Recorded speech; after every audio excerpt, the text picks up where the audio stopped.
गेल्या वर्षी ऑगस्ट महिन्यामध्ये मालवणमधील राजकोट किल्ल्यावर उभारलेला छत्रपती शिवाजी महाराजांचा पुतळा कोसळला। त्यानंतर महायुती सरकारनं पुन्हा त्याच जागी पुतळ्याची उभारणी केली। मात्र आता शिवरायांचा पुतळा उभारला त्या चबुतऱ्याजवळचा भाग पावसामुळे खचला। त्यामुळे आता नव्या वादाला तोंड फुटलंय। सार्वजनिक बांधकाम विभागाचा कारभार सध्या वादाच्या भोवऱ्यात सापडलाय। तर विरोधकांनी भ्रष्टाचाराचे आरोप करत सरकारला पुन्हा कोंडीत पकडण्याचं आवाहन केलंय।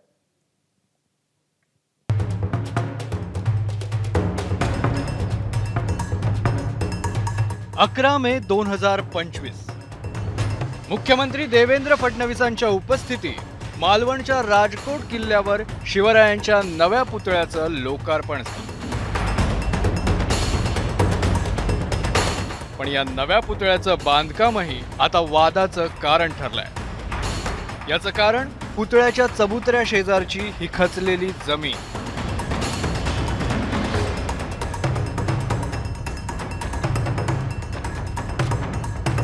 रविवारी 15 जूनला चबुतऱ्याच्या बाजूचा हा भाग खचला।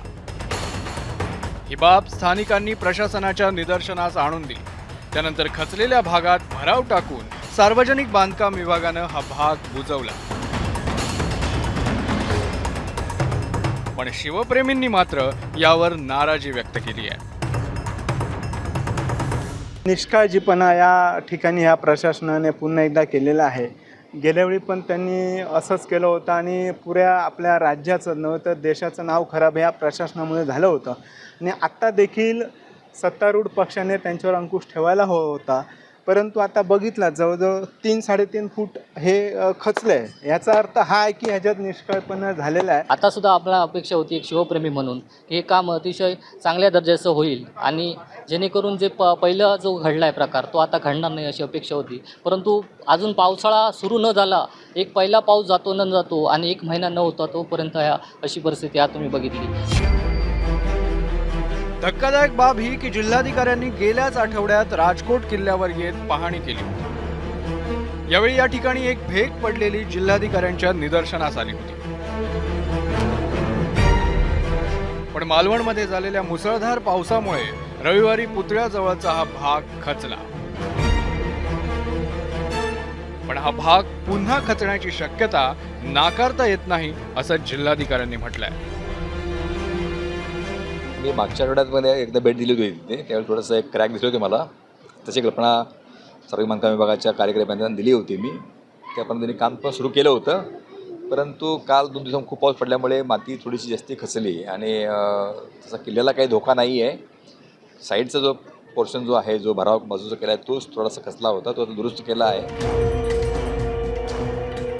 घटनेचं गांभीर्य लक्षात घेत मुख्यमंत्र्यांनी कोकण प्रादेशिक विभागाच्या मुख्य अभियंत्यांना तात्काळ घटनास्थळी जाण्याचे आदेश दिले। मुख्य अभियंता शरद राजभोज तातडीनं मालवणात पोहोचले आणि त्यांनी पाहणी केली। मात्र यावेळी उपस्थित शिवप्रेमींच्या रोषालाही त्यांना सामोरं जावं लागलं।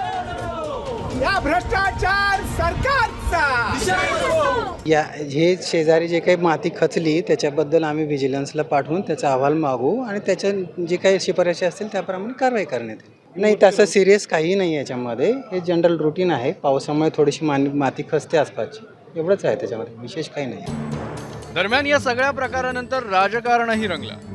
विरोधकांनी सत्ताधाऱ्यांवर भ्रष्टाचाराचे आरोप करत थेट टीकास्त्र सोडलं। प्रत्येक ठिकाणी रवींद्र चव्हाणांचंच नाव येतं। जिथे जिथे अशा प्रकारचे अपघात, घातपात आणि प्रसंग घडले आहेत तिथे यांचीच नावं येत आहेत। कोण आहेत त्या भागाचे आमदार आणि मंत्री? जिथे पुतळा आहे त्याने त्या अरबी समुद्रात उडी मारली पाहिजे प्रायश्चित म्हणून। त्यांनी उडी मारली पाहिजे अरबी समुद्रात प्रायश्चित म्हणून, जे कोणी असतील ते। गेल्या वेळी छत्रपती शिवाजी महाराजांचं स्मारक कोसळलं तेव्हा काही लोकांनी आमच्यावर आरोप केले आणि आज मात्र आपण बघितलं असाल, खरं तर राम सुतार यांनी जी मूर्ती केली आहे छत्रपती शिवाजी महाराजांची ती अत्यंत सुंदर आहे।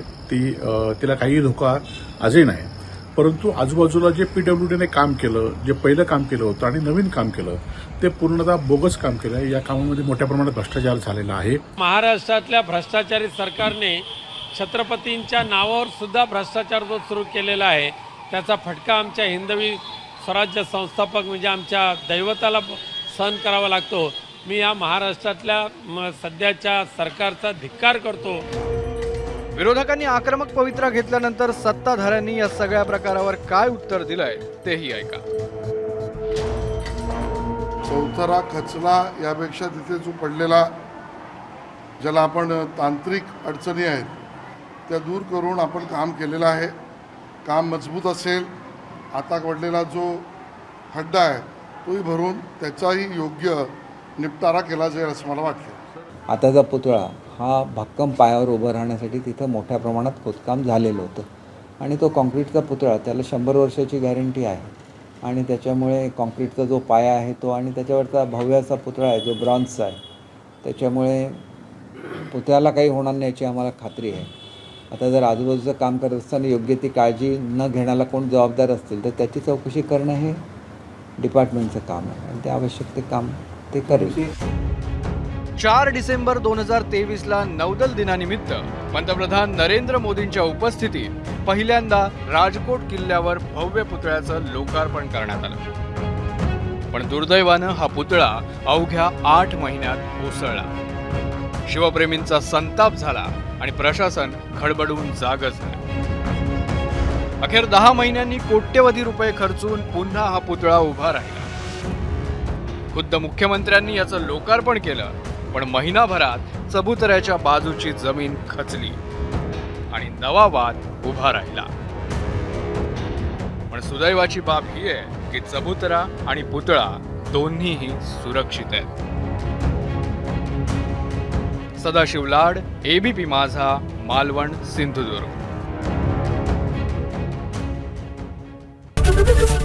एबीपी माझा, उघडा डोळे बघा नीट.